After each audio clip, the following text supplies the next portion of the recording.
Bom dia. It's Monday. I've talked here on my channel about my political beliefs. I am a leftist, a democratic socialist, but I also want to touch on my spiritual or lack of spiritual beliefs. I personally was raised as a child and adolescent as an atheist. There was never any religion in my home. My mother was raised Catholic but left the church when she was, I believe, still a teenager.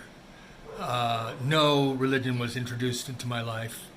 My father, who was a nutcase, was born and raised a Mormon, but he and his parents left the Mormon church.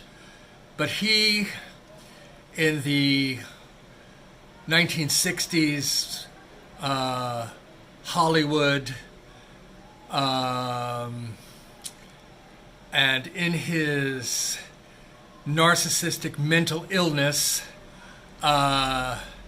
became enamored of a kind of strange, toxic mix of Buddhism, Hinduism, astrology, black magic, and developed his own little mini cult that he called Mandala. I always thought that he was mentally ill, even as a teenager. My brother, unfortunately, bought into it, and that ended tragically for him. But I have always been an atheist. But here in Bahia, for a couple of reasons, at least, I've flirted with the Candomblé religion, which is a religion, an African religion, a religion, I should say, that has its roots in Africa, brought to Brazil by enslaved Africans, and has its roots in Nigeria, I believe, and is now an established protective religion here in Brazil. They worship various orishas, which are like saints or gods. And I have found it very appealing, attractive, and have even flirted with becoming part of a Candomblé group. It's not a church, but they have, I believe they're called terreiros, spiritual properties where they practice their rituals. And I have participated a few times in Candomblé ceremonies. And in my house, I have a lot of Candomblé orishas, gods. Here is one that I've had for many, many years. I acquired it here in Salvador, Bahia, Brazil, and went back to San Francisco with me, and now it's back here living with me here in Bahia. Here is another one and another one. This is, of course, Iemanjá, the goddess of the seas. She is very popular, one of my favorites. Here are two more orishas inside a Catholic altar that I bought, an antique Catholic altar. There is another orisha. There's the cat.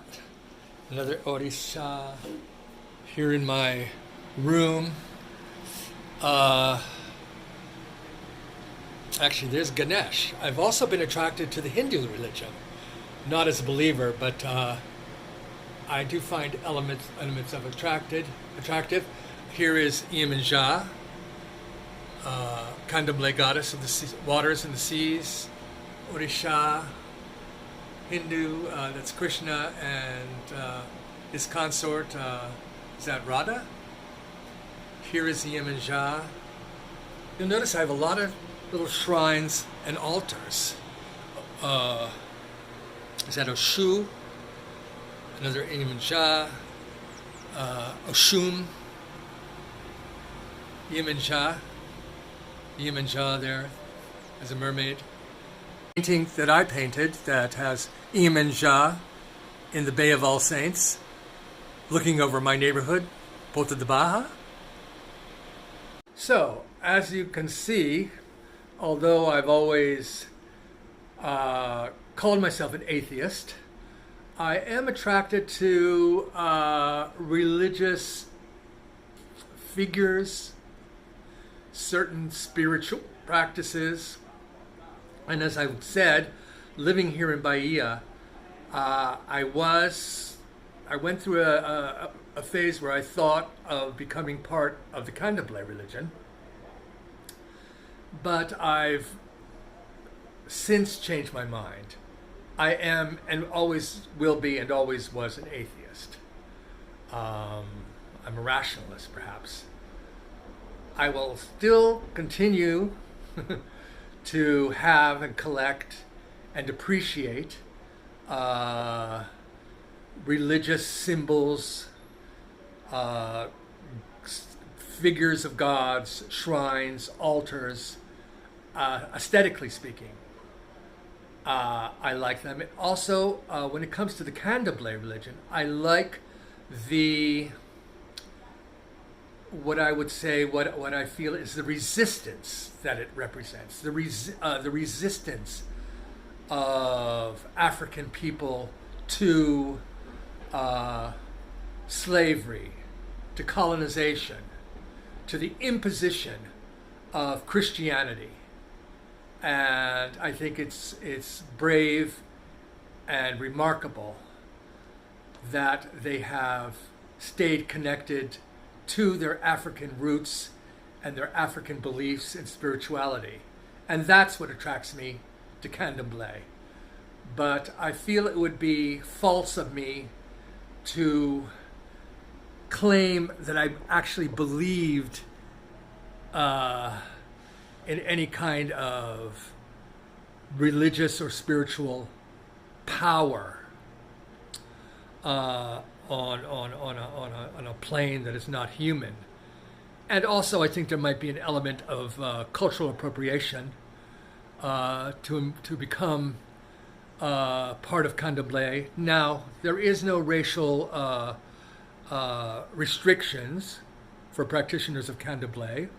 All races and colors and people are welcome into Candomblé.